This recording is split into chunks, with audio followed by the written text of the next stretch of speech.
გასტრონომიულ რევოლუციას რომ აწყობ, იცი? მაშინ როდესაც ჩვენ ვთქვათ სალატს ვამზადებთ, ხო? სამზარეულოში ახილს ვჭრით და ასე შემდეგ. ძალიან ხშირად ფაქტიურად ყოველთვის ვუშვებთ შეცდომებს. რა შეცდომებს უშვებთ?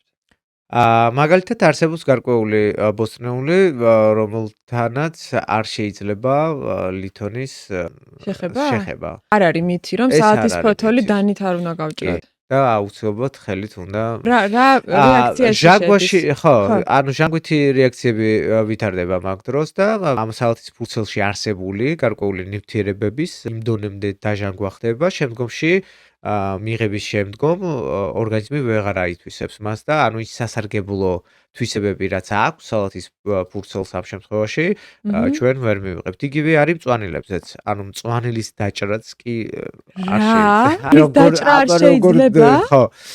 ეხლა ვფიქრობ ყოველ დღე რა უნდა უყო იმ მწვანილს, თუ არ დავჭერი. დავგლიჯო?